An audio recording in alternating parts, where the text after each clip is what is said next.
시청하시기 전에 성서학당 채널 구독, 좋아요 꾹 눌러주시기를 바랍니다. 여러분의 소중한 구독이 저와 제작진에게 큰 힘이 됩니다. 우리 지난 시간에 고향에서 배척받으시다라는 제목으로 배웠는데 기억나는 거 나눠주세요.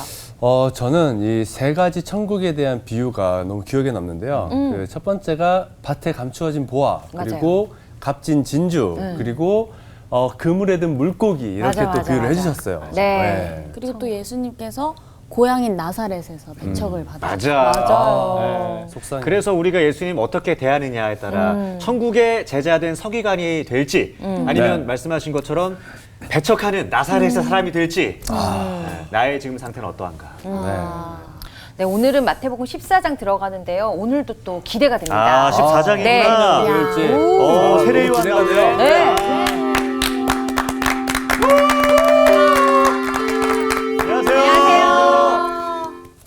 잘 지냈죠? 네. 고맙습니다. 사람들은 언제나 자기에게 낯선 존재가 나타나면 저 사람은 뭐지? 저 사람은 어디서 나타난 거야? 그러기도 합니다. 근데 그 사람이 내가 가지고 있는 기득권의 구조를 전혀 해치지 않는 사람이라고 한다면 위험하게 여기지 않습니다. 네. 그런데 나의 기득권의 구조를 침해하는 것처럼 보이거나 아니면은 뭔가 내가 기대고 있는 토대 자체를 흔드는 것처럼 보이면 그 사람을 불온하게 바라보기 시작하고 때로는 제거해야 할 대상으로 바라보기도 하는 거죠. 어디서 굴러온 돌이야? 뭐야? 어디서 굴러온 거야? 네. 그렇게 이제 얘기합니다. 그런데 여러분, 그 갈릴리를 다스리던 영주 이름이 헤롯인데 이 사람은 헤롯 대왕과 구별되는 사람입니다. 헤롯 대왕은 주님 오시기 전 4년경에 세상을 떠난 거로 알려지고 있고, 그리고 헤롯 대왕이 죽은 다음에 아들들이 나라를 분할 통치를 하게 되는데 그 중에 하나가 헤롯 안티파스라고 하는 사람인데 이 사람이 저질렀던 죄가 있어가지고 늘 불안에 시달려요. 그 불안의 내용이 뭔지 여기서부터 오늘 이야기를 시작해 보려고 합니다. 오늘 수업 마태복음 28강 세례 요한의 죽음 그리고 그 이후. 오늘 공부하는 것은 마태복음 14장 공부를 할 텐데요. 마태복음 14장 1절부터 12절까지 6절씩 나눠서 두 분이 일단 읽어주세요. 네. 그때 분봉왕 헤롯이 예수의 소문을 듣고 그 신하들에게 이르되 이는 세례 요한이라 그가 죽은 자 가운데에서 살아났으니 그러므로 이런 능력이 그 속에서 역사하는도다 하더라. 전에 헤롯이 그 동생 빌립의 아내 헤로디아의 일로 요한을 잡아 결박하여 옥에 가두었으니 이는 요한이 헤롯에게 말하되 당신이 그 여자를 차지한 것이 옳지 않다 하였음이라. 헤롯이 요한을 죽이려 하되 무리가 그를 선지자로 여기므로 그들을 두려워하더니 마침 헤롯의 생일이 되어 헤로디아의 딸이 연석 가운데서 춤을 추어 헤롯을 기쁘게 하니 헤롯이 맹세로 그에게 무엇이든지 달라는 대로 주겠다고 약속하거늘 그가 제 어머니의 시킴을 듣고 이르되 세례 요한의 머리를 소반에 얹어 여기서 내게 주소서 하니 왕이 근심하나 자기가 맹세한 것과 그 함께 앉은 사람들 때문에 주라 명하고 사람을 보내어 옥에서 요한의 목을 베어 그 머리를 소반에 얹어서 그 소녀에게 주니 그가 자기 어머니에게로 가져가니라. 요한의 제자들이 와서 시체를 가져다가 장사하고 가서 예수께 아뢰니라. 네, 끔찍한 이야기가 오늘 등장합니다만 분봉왕이라고 하는 것은 일전에도 뭐 몇 차례 얘기했습니다만 4분의 1 왕 그래요. 헤롯 대왕이 다스리던 땅을 네 수로 나눠가지고 4분의 1씩을 통치하는 왕을 분봉왕, 영어로는 그 테트라치라고 얘기하는데 4분의 1 왕이란 뜻입니다. 이게 이제 헤롯 안티파스인데 이 사람은 분봉왕으로 상당히 오랫동안 다스립니다. 주전 4년부터 주후 39년 무렵까지 무려 한 뭐 몇 년이에요? 43년? 굉장히 긴 세월 동안을 다스립니다. 그러니 얼마나 권력 몰두했겠어요. 이 뭐 굉장한 사람이라고 볼 수 있는데 이 사람은 늘 얘기했던 것처럼 아버지처럼 대왕이 되고 싶은 생각이 있기 때문에 언제나 그렇게 정치적인 술수를 쓰던 사람입니다. 근데 이제 자기가 대왕이 되기 위해서는 뭔가 정통성이 좀 필요해요. 그러다 보니까 자기가 정통 유대인 출신이 아니거든요. 아버지도 그랬고. 그러니까 뭔가 유대인들의 마음을 좀 사야겠다 생각할 때 굉장히 좋은 게 결혼 동맹이에요. 그건 뭐냐? 왕가 사람과 결혼하는 거예요. 이스라엘의 왕가 사람과. 그 사람이 누구였냐면 헤로디아입니다. 이복 동생인 빌립의 아내였어요. 그런데 빌립은 권력에 꿈이 없는 사람이고 그러다 보니까 빌립의 아내 헤로디아를 취해요. 그래서 부당한 결혼 관계를 맺게 됩니다. 이게 이제 사건의 발단인데 그러니까 헤로디아와 결혼함으로써 결혼 동맹을 통해 나는 유대 민족과 이렇게 깊이 연루되어 있다라고 하는 사실을 사람들 앞에 드러내면서 그래서 이제 큰 꿈을 이루고 싶었던 것이죠. 그런데 그 행위가 너무 나쁘게 보인 거예요. 그래서 세례자 요한이 맹렬하게 꾸짖습니다. 세례 요한은 불과 같거든요.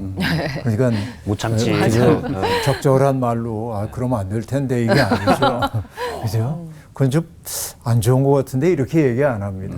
뭐 굉장히 맹렬한 언어를 썼을 거예요. 뭐라고 욕했는지 잘 모르겠지만 요한의 성정으로 볼 때는 뭐 불같이 화를 냈을 가능성이 있습니다. 그러다 보니까 굉장히 이제 힘든 거예요. 왜냐하면 어떤 사람이 권력을 비판하고 권력에 짓눌리지 않고 권력을 맹렬히 비난한다고 하는 것은 사람들에게 영향을 많이 끼쳐요. 권력 앞에서도 저렇게 당당할 수 있구나.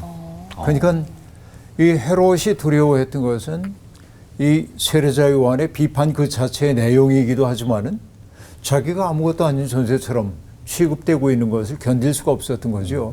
그래서 이 요한의 입을 좀 닫게 만들어야겠다. 체포해서 마케로스라고 하는 산성에 있는 감옥에 가둡니다. 그러니까 입을 봉쇄하는 것이죠. 이런 상황입니다. 그런 상황이었는데 그러다가 이제 결국은 오늘 본문이 얘기하는 것처럼 요한을 참수하고 말거든요. 근데 오늘 본문은 어떻게 되냐면 누군가를 부당하게 죽이고 나면은 늘 불안하죠. 늘 불안합니다. 혹시 그가 다시 살아난다면 유대인들은 그 환생에 대해서는 믿지 않았지만은 그러나 어떤 정말론적인 어떤 존재가 돌아올 거라고 하는 기대는 갖고 있었기 때문에 늘 불안이 뭐냐? 요한이 와서 혹시 내게 보복하는 건 아닐까? 이런 두려움이 있어요. 왜냐하면 자기의 권력 행사가 부당하다는 것을 알았기 때문입니다. 그런데 요한이 떠나고 나면은 자기의 토대를 흔들 사람이 없을 줄로 알았는데 예수님이 등장해서 사람들을 밑바닥에서부터 흔들고 있는 거예요. 왜냐하면 여러분 내가 늘 얘기하지만은 피라밋을 하나의 세계라고 본다고 한다면 피라밋의 무게를 완전히 떠받들고 있는 건 밑바닥 계층입니다. 위에는 왕들이 있고 제사장들이 있고 귀족들이 있고 서민들이 있고 종살이하는 사람들이 있다고 한다면 이 피라밋 계통은 바로 그들이 떠받치고 있는데 이 피라밋이 온전되기 위해서는 뭐냐? 밑바닥에 있는 사람들이 꼼짝 않고 있어야 돼. 그렇죠. 이게 내 팔자야.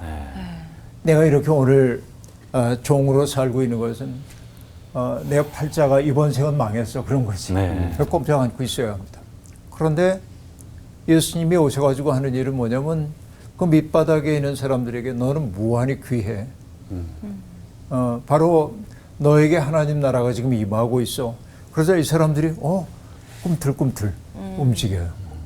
그러니까 예수님은 가장 온유한 방식으로 사람들에게 접근했지만 뭘 깨트리고 있냐면 그 나라가 기대고 있었던 숙명론이라고 하는 토대를 흔들기 시작한 거예요. 이게 이제 중요한 게 숙명론. 이건 우리 숙명이야. 우리 시골에 얘기하면 뭐야? 이건 우리 팔자야. 내가 이렇게 지배당하는 건 내 팔자야 라고 생각했는데 주님은 뭐라고 얘기하냐면 아니 너희들의 삶은 무한히 귀하고 하나님이 그대들의 삶을 얼마나 축복하는지 몰라. 그러자 그들이 꼼짝도 안 하고 있던 사람들이 짓눌려도 아야 소리도 못하고 당하고 그죠? 속으로는 군시렁 되는지 몰라도 그래서 여러분 그 홍길동전을 썼던 허기현이라고 하는 분이 호민론이라고 하는 걸 이제 썼는데 거기에 보면은 세 가지로 백성을 얘기해요. 하나는 원민, 불만 터뜨리고 뭐 이런 거 원망하는 사람들이 있어요. 근데 이제 항민이라고 하는 건 뭐냐면 이게 내 팔자야. 그러고 사는 사람들 다수의 백성들입니다. 근데 호민은 뭐냐면 세상이 이러면 안 되잖아. 호걸이야. 세상을 바꿔야지. 이게 홍길동 전인 거죠. 네. 이게 이제 허균의 호민론이라고 얘기하겠는데, 그러니까 원민이나 혹은 항민이었던 사람들은 숙명론에 기대에 있다고 얘기할 수 있는데 예수님이 그 숙명론의 토대를 깬 거예요. 네. 너의 삶은 무한히 귀한 거야. 그러니까 뭐야?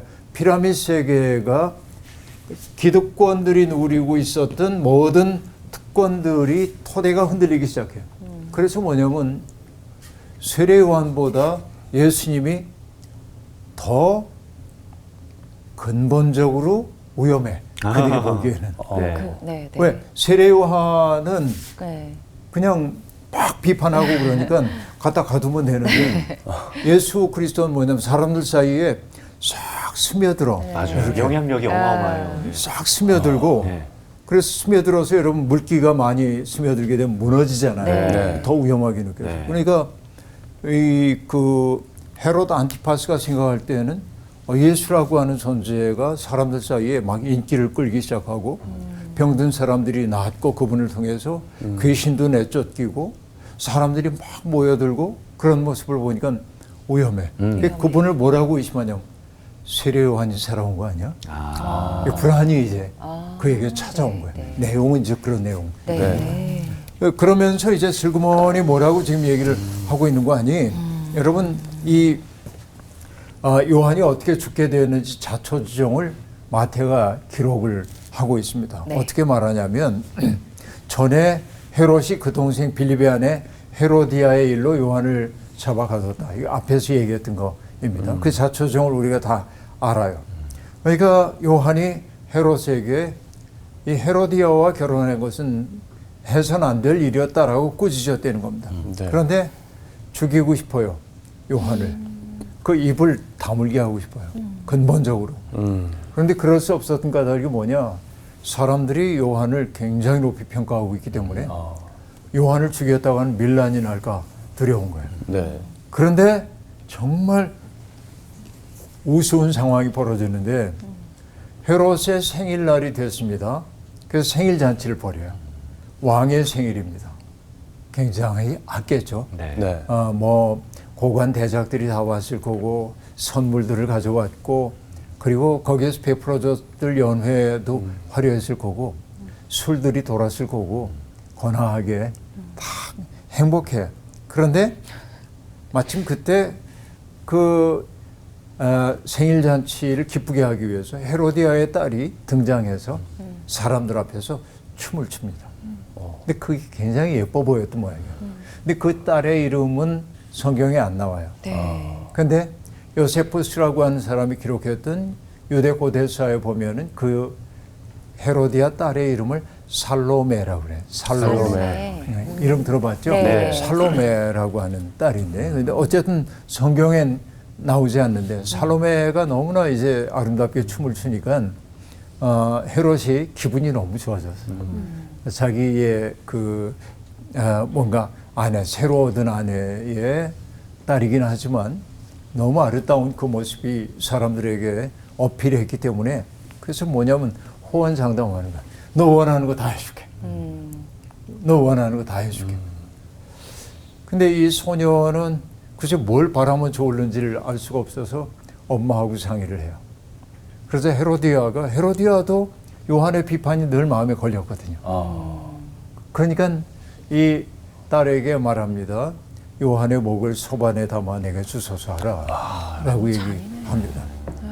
그러자 사람들 앞에 호언장담했기 때문에 네. 헤롯이 그걸 물리칠 수가 없어요. 그래서 그의 목을 잘라 소반에 담아 헤로디아에게 주었다라고 얘기를 합니다. 그 소녀는 그것을 어머니에게 갖다 줬다라고 이야기하고 있습니다. 여기 보면요, 여러분 전형적인 그 반영웅의 어떤 그 진짜 영웅이 아니라 반영웅, 이 상반되는 반자예요. 네. 반영웅의 서사가 그대로 있어요. 네. 그 어떤 것입니까? 장담, 호기로운 장담. 내가 너 원하는 건 다 다 줄게. 들어줄게. 뭐든지 다 들어줄 수 있으니까 그렇게 이제 하라고 얘기하고 있고, 그 다음에 이제 뭐냐?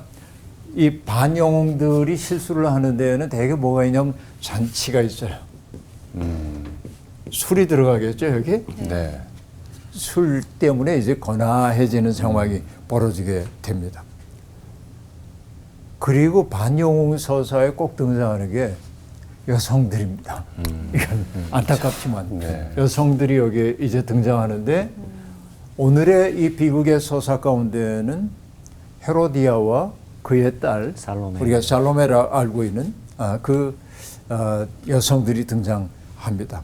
그리고 거기에 뭐냐면은 이 반영웅의 행위를 더욱더 나쁘게 보이게 만드는 진짜 영웅이 등장해요. 그게 누구예요? 세례 세례 요한. 요한. 세례 요한. 예. 세례자 요한. 영웅적 존재. 이게 이제 영웅 서사로 얘기하면 그렇다는 얘기입니다. 네. 그리고 비극적 죽음이 있습니다. 이건 돌이킬 수 없는 선택. 아. 죽음이죠. 네. 이게 이제 비극의 서사를 그대로 완성해주고 있어요. 이게 이 얘기인데요. 근데 여러분 이 과정 쭉 이렇게 흘러가는 이 과정의 흐름을 왕조차 통제할 수가 없는 거예요. 자기 꾀에 넘어갔기 때문에. 네. 그렇습니다. 이게 이제 비극의 서사인데 네. 이거를 소위 그리스에서는 뭐라고 얘기하냐면 여러분 들어보셨을 거예요. 하마르티아.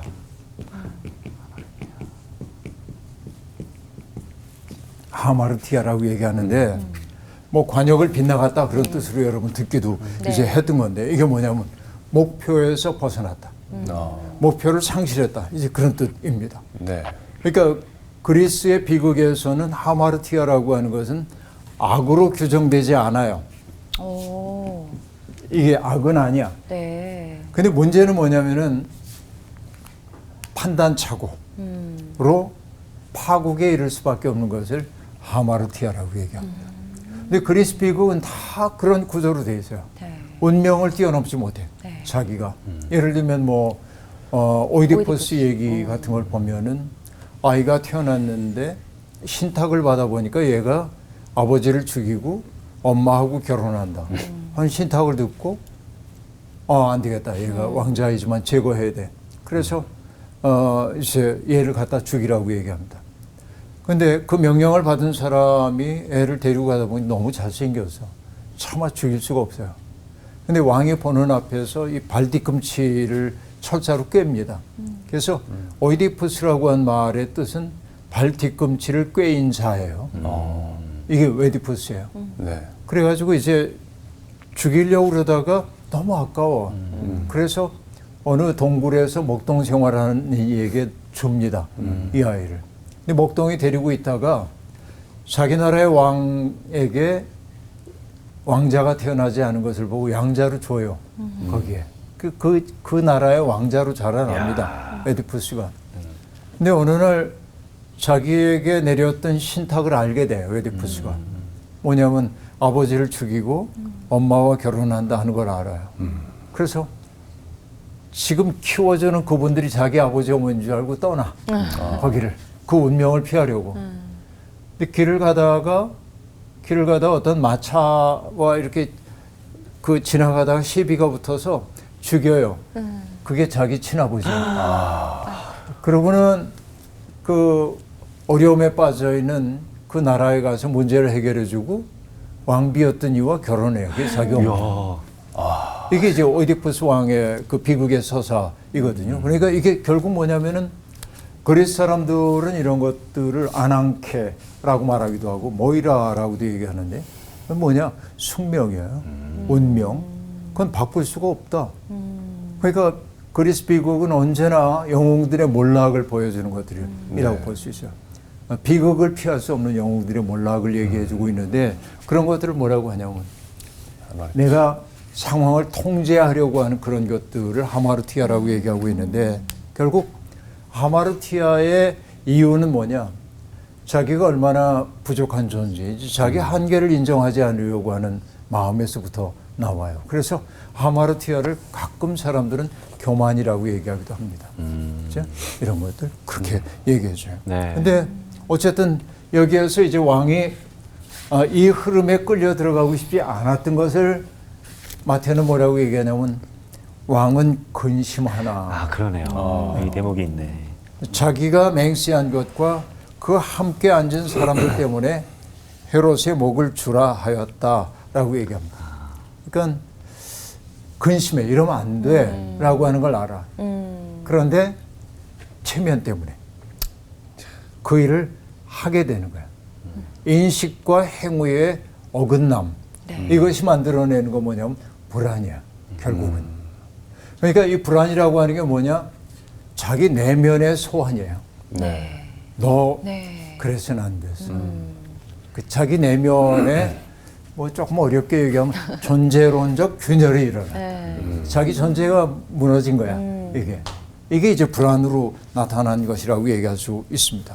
그러니까 자기가 사람들에게 장담한 것을 가지고 왕의 위엄을 보여주기 위해서 그 권위를 지키기 위해 도덕적 정당성을 상실하고 있고 그리고 그는 스스로 이렇게 생각했을 거예요. 내가 달리 선택할 여지는 없었어.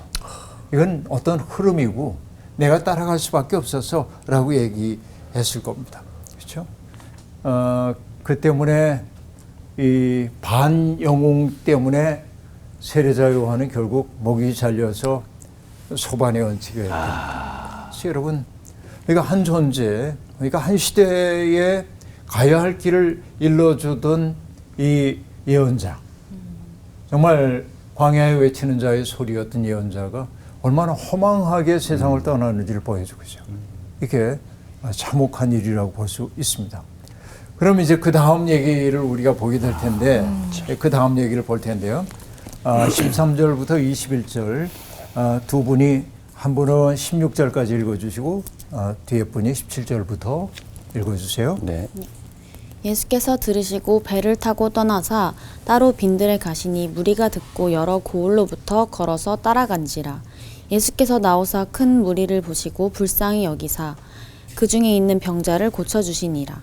저녁이 되며 제자들이 나와 이르되 이곳은 빈들이요 때도 이미 저물었으니 무리를 보내어 마을에 들어가 먹을 것을 사 먹게 하소서. 예수께서 이르시되 갈 것 없다. 너희가 먹을 것을 주라. 제자들이 이르되 여기 우리에게 있는 것은 떡 5개와 물고기 2마리뿐이니이다. 이르시되 그것을 내게 가져오라 하시고 무리를 명하여 잔디 위에 앉히시고 떡 5개와 물고기 2마리를 가지사 하늘을 우러러 축사하시고 떡을 떼어 제자들에게 주시매 제자들이 무리에게 주니 다 배불리 먹고 남은 조각을 12바구니에 차게 거두었으며 먹은 사람은 여자와 어린이 외에 5,000명이나 되었더라. 네, 우리가 이제 금방 비극 이야기를 봤잖아요. 네. 근데 갑자기 5,000명 먹인 얘기가 정말 맥락과 관계없이 등장하는 맞아요. 것처럼 보입니다. 네. 그런데 이것은 아주 중요한 대조를 보여줍니다. 헤롯의 잔치와 예수님의 잔치가 딱 대조되고 있음을 볼 수 있어요. 그러네요. 이건 굉장히 중요한 장치라고 얘기할 수 있겠죠. 이게 그러니까 헤롯의 궁전에서는 비극적인 생명훼손의 사건이 벌어졌어요. 체면 때문에. 그런데 이 빈들에서는 예수님이 불쌍히 여기고 긍휼히 여기고 그죠? 네. 냉혈한적인 태도가 아니라 얼마나 따뜻하게 사람들을 돌보려고 하는지. 그러니까 누가 사람들을 정말 사랑하는지가 여실히 드러나게 하는 장치예요. 어떻게 보면. 네. 기가 막힌 배치라고 예. 볼 수 있겠죠. 그러니까 예수님이 이제 그 이런저런 얘기를 들으시고 배를 타고 떠나 빈들에 들어가십니다. 여러분 이게 빈들이라고 하는 데가 가만히 보면 빈들 혹은 뭐 광야, 그죠? 우리가 흔히 생각하는 사막과는 좀 달라요. 사막하면 모래, 네. 모래로 덮여 있는 곳을 떠올리지만은 네. 유대 광야를 비롯해서 그 이스라엘 땅에는 물론 사막도 덜어 있긴 하지만 대부분 빈들입니다. 그냥 돌들이 있는 데도 있고 산들이 늙은 산들인데 오래된 산들이 있는 곳도 있고 근데 거기에는 나무도 자라기 어려운 곳이기도 하고 이게 이제 빈들이고 광야입니다. 비어 있어. 텅 비어 있어. 내 시선을 둘 곳이 별로 없어요. 이렇게. 시선 둘 곳이 없습니다. 그럼 여러분 사람들은 시선 둘 곳이 없으면 뭘 바라볼까요? 하늘.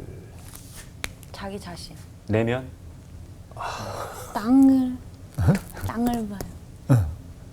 그러니까 어딜 봐야 돼? 예.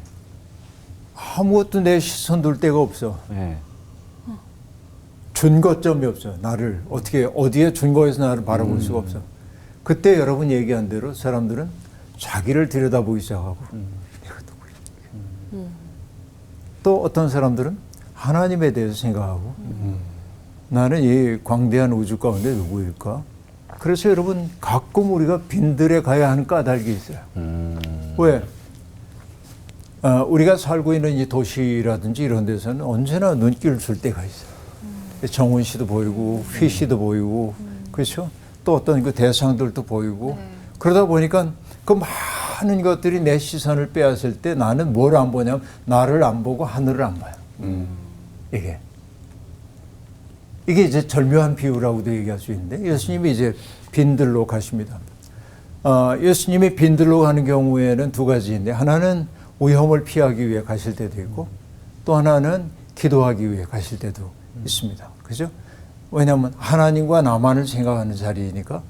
그래서 예수님이 빈들로 이렇게 가셨는데 많은 무리들이 듣고 주님이 가신 곳을 걸어서 따라옵니다. 여러분 많은 무리들이에요. 근데 이 사람들이 요즘처럼 우리가 직장 생활하고 그러면 따라가고 싶어도 못 갑니다. 네. 근데 많은 무리가 예수님을 따랐다고 하는 그 말은 예수님이 인기가 있었나 봐 이렇게 보면 안 돼요. 인기도 있었죠. 문제는 뭐냐면 사람들이 자기의 땅에서 요리하고 있었다. 그러니까 일자리가 없어요. 그 포도원의 비유에서 우리가 보지만은 저녁 5시가 되도록 시장 오기 위해서 누가 나를 고용해 주지 않나 이렇게 날품팔이 노동자로 전락한 사람들이 정말 많았고 네. 그 당시에 그러니까 많은 무리가 예수님을 따랐다라고 하는 것은 영광스럽게도 우리가 봐야 하지만 주님이 이렇게 존중받으셨어 그러기도 하지만 그 당시 사람들의 애환을 그대로 보여준단 말이죠.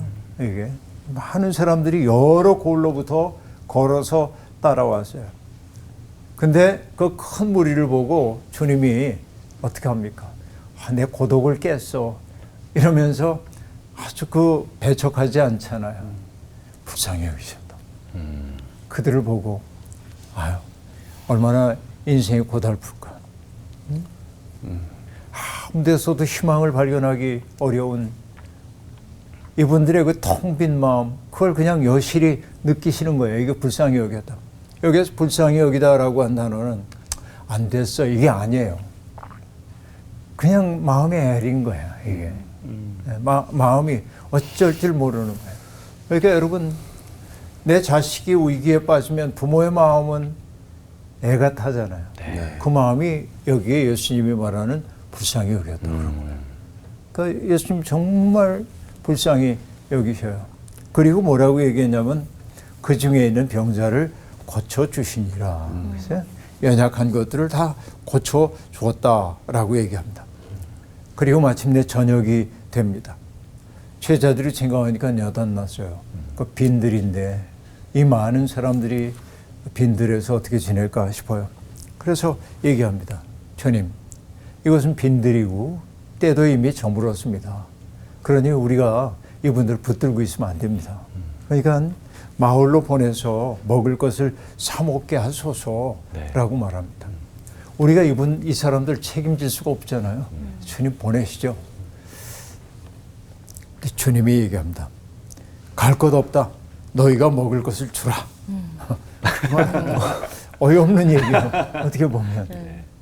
그러자 제자들이 말합니다. 아니 우리가 가진 거라고는 떡 5개하고 물고기 2마리밖에 없는데 그 우리 12 제자와 주님 그저 이거 나눠 먹어도 얼마 되지도 않는 분량인데 이걸 가지고 이 많은 사람들을 어떻게 주란 말씀입니까? 라고 말합니다. 그때 주님이 내게 가져오라. 그걸 가져오라. 그럽니다. 자, 어떻게 보면요. 자, 여기 빈들에서 무리들이 있습니다. 그 무리들이 굶주렸어요. 그 불쌍히 여기고 그리고 고쳐주셨어. 그러고 나서 제자들은 이제 돌려보냅시다. 그들이 가서 먹을 것을 사 먹을 수 있도록 그렇게 얘기하자. 자, 요 동기에서 움직이는 거예요. 너희가 먹을 것을 주라. 라고 얘기합니다. 근데 산술적인 가능성으로는 오병이어이기 때문에 불가능해요. 이건 불가능. 네. 이 많은 사람들을 먹이는 것이 불가능합니다. 네. 그러니까 제자들은 뭐냐면 가능성을 따져요. 네. 그래서 불가능합니다. 판정을 내렸어요. 여러분 때때로 살다 보면 우리가 불가능해 보이는 일을 해야 할 때도 있습니다. 그러니까 여러분 제가 종종 머릿속에 떠올리는 말 가운데 하나가 캘커타에서 빈민들을 도왔던 마더 테레사의 이야기를 떠올리곤 하는데 어떤 기자가 테레사에게 묻습니다. 수녀님 정말 하시는 일 아름다운데요. 어려운 사람들 돕고 그 보면 눈물겹고 감동적인데 세상엔 아픔이 너무 많고 고통당하는 사람들이 너무나 많은데 수녀님이 하시는 일은 일부 이거 어떻게 하면 좋아요? 그러자 테레사가 얘기합니다. 그 말씀이 맞습니다. 우리가 하는 일은 아주 적죠. 그래서 우리가 하는 일은 그 강에서 물 한 컵 덜어내는 정도에 불과할 수도 있습니다. 흔적도 안 남겠죠. 그런데 테레사는 이렇게 얘기합니다. 그러면 겐지스 강의 강물은 한 컵만큼은 줄어들겠죠. 네? 그러니까 내가 할 수 있기 때문에 계산이 나왔기 때문에 하는 것이 아니라 해야 하기 때문에 어떤 일을 해야 할 때도 있어요. 자, 할 수 있음이 아니라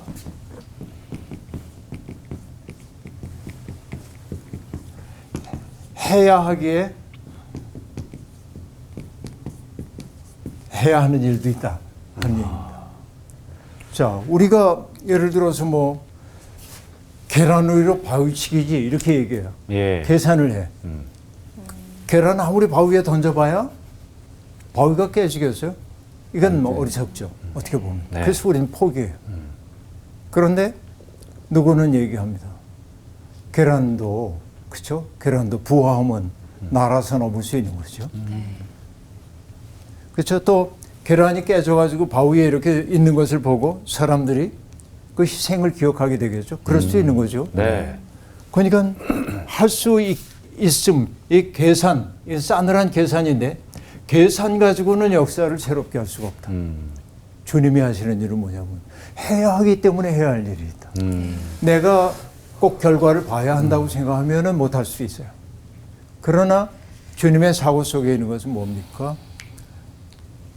뿌리는 자가 있고 거두는 자가 있는데 오늘 내가 누군가의 가슴 속에 심었던 작은 씨앗은 지금은 결실이 안 나타나는지 모르지만은 어딘가에 가서 어떤 때에 더 큰 결실로 다가올 수 있는 거죠. 이것이 뭐예요? 해야 하기에 할 일을 시작하는 사람들이 역사를 어떻게 만들어가는지를 보여준단 말이죠. 네. 그러니까 여러분 나의 가장 작은 가능성이 일망정 그분이 기뻐하시는 일이라고 한다면 그걸 내놓게 될 때 내가 원하는 결과를 나는 얻지 못한다 할지라도 하나님은 그것을 통해서 위대한 일을 이룰 수 있다 라고 하는 게 이 기적 이야기의 핵심이라고 우리들이 볼 수 있겠는데, 주님이 그걸 내게 가져와라 그런 다음에 무리를 명하여 잔디 위에 다 앉히십니다. 자, 그런데 여러분 뭐 여긴 그렇게 안 나오지만은 다른 복음서에서는 50명씩 100명씩 그래요. 자, 무리들이 자리에 이렇게 앉았어요. 그냥 무리야 우리는. 네. 근데 사람들을 이렇게 무리지어서 요만큼 앉아요. 그때는 우리가 뭐 하냐면 마주봐 아, 네. 그렇죠. 이렇게 보게 돼. 네. 그 뭐냐면 나와 전혀 관계가 없었던 사람들이 마주보는 관계가 되고, 그렇죠? 이 속에서 마주본다고 하는 건 뭐냐? 내가 누군가의 눈을 바라본다고 하는 것은, 그리고 그에게 이름을 묻는다고 하는 것은 더 이상 그와 내가 과거와 같은, 그렇죠? 무심한 관계일 수는 없는 거예요. 주님은 그렇게 이제 만들어. 그리고는 뭘 하셨냐면 떡 5개와 물고기 2마리를 가지사 하늘을 우러러 축사하시고, 그 다음에 떼어 제자들에게 주시자 제자들이 무리에게 나누어 주었다라고 말합니다. 이만큼씩 뜯어. 얼만큼 작게 뜯어야 돼. 지금 5,000명이 넘어. 그러니까 이걸 하나의 1000분의 1씩 나노 거의 나노 나누로 나눠야 돼. 여러분 그 제 머릿속에 맨날 그런 계산만 하지 말아요. 이 얘기를 볼 때. 그러니까 중요한 것이 뭐냐면은 축사하시고 떼고 제자들에게 주셨다. 네. 그런데 여러분 이 구절을 우리가 어딘가에서 봐요. 그 어디냐면 최후의 만찬 때. 아, 떡을 들어러 하늘을 우러러 축사하시고 떼어 제자들에게 주셔요. 이것을 받아 먹어라. 이것은 너희를 위해 내어주는 나의 몸이니 이것을 먹을 때마다 나를 기념하여라 라고 말하죠. 보니까 여기에 떡을 주었다고 얘기하지만 마태의 머릿속엔 뭐가 있어요? 예수 그리스도의 사랑을 나눠준 거지. 와. 이게. 그죠? 네네. 최후의 만찬과 연결시켜보면 우리들이 알 수 있죠. 네. 그러니까 예수 그리스도가 주고 싶은 것이 무엇인지, 네. 그러니까 정말 물질이 많이 늘어난 거야. 이 생각만 하면은 사람들이, 어떤 사람들은 믿음 좋은 사람 하실 수 있지 이렇게 하고, 맞아요. 네. 또 어떤 사람은 아이 그건 상징적일 거야 이렇게 얘기하기도 해요. 그러나 최후의 만찬이라고 하는 맥락과 빗대어서 얘기한다고 한다면 주님은 당신을 아낌없이 나누어 주셨다라고 우리들이 봐야 될 겁니다. 그죠? 네. 그래서 그 다음에 뭐라고 얘기하고 있냐면 성경이 그 결과를 얘기해 주고 있는데 다 배불리 먹었다. 다 배불리 먹었다. 남은 조각을 12바구니에 차게 거두었자. 그자 남자만 해도 네. 여자와 어린이 외에도 5,000명이나 먹었다. 이게 중요한 게 뭐냐면 12광주리가 남았다. 12바구니에 남았다라고 얘기합니다. 네. 근데 우리는 이게 뭐냐면 광야에서 배불리 먹었잖아요. 네.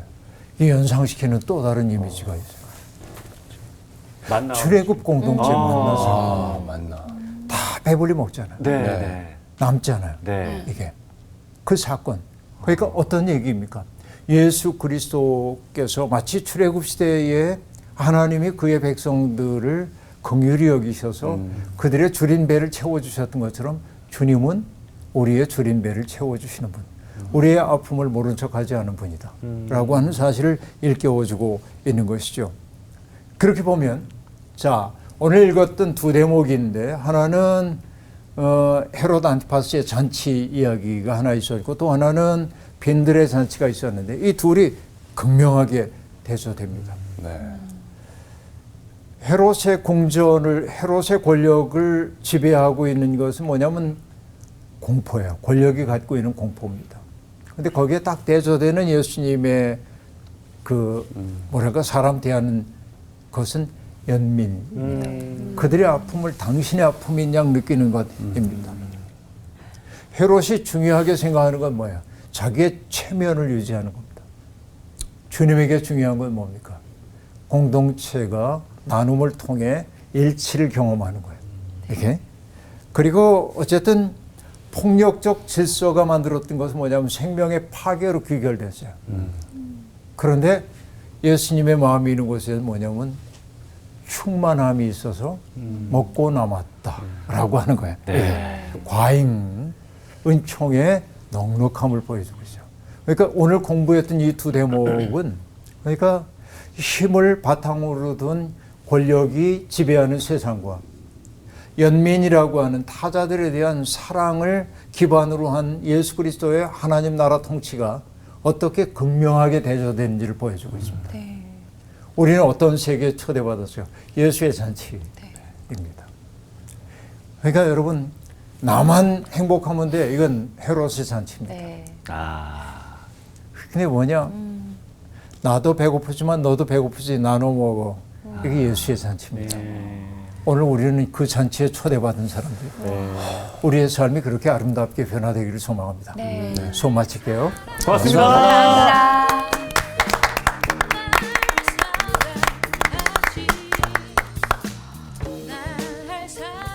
참 이 두 잔치를 통해서 지금 세상이 그렇잖아요. 뭐 누군가를 뭐 정말 참수하고 이런 건 아니지만 누군가를 뭐 밟고 일어나야 되고 이런 경쟁 사회에 살다가 또 교회 갔을 땐 또 은혜 받다가 또 사회에서는 또 그렇게 살다가 너무 양면성 있게 사는 건 아니었나라는 생각에 나는 그 양다리를 거치는 게 아니라 정말 한쪽으로 딱 해서 정말 하나님을 바라보면서 그렇게 세상에 빛이 돼야겠다는 또 다짐을 하게 됩니다.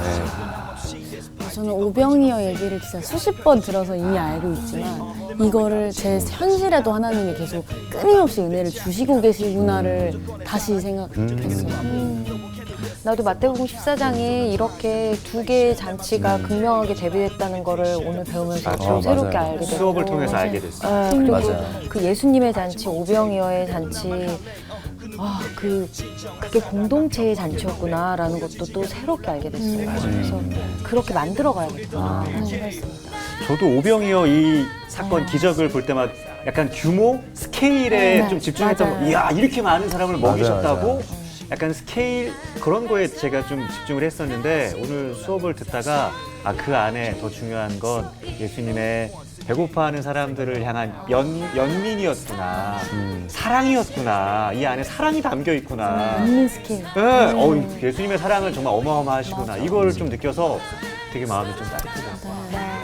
그럼 저희 또 한 주 동안 막 이렇게 계산하지 말고 좀 해야 하기에 오늘 점심? 점심 쏩니까? 점심 계산. 우리가 해야 하기에 꼭 살아내야 하기에 또 하나님과 함께 살아가는 한 주가 됐으면 좋겠습니다. 네, 감사합니다. 불가능은 없다. 없다! 당황했어, 약간. 마지막에.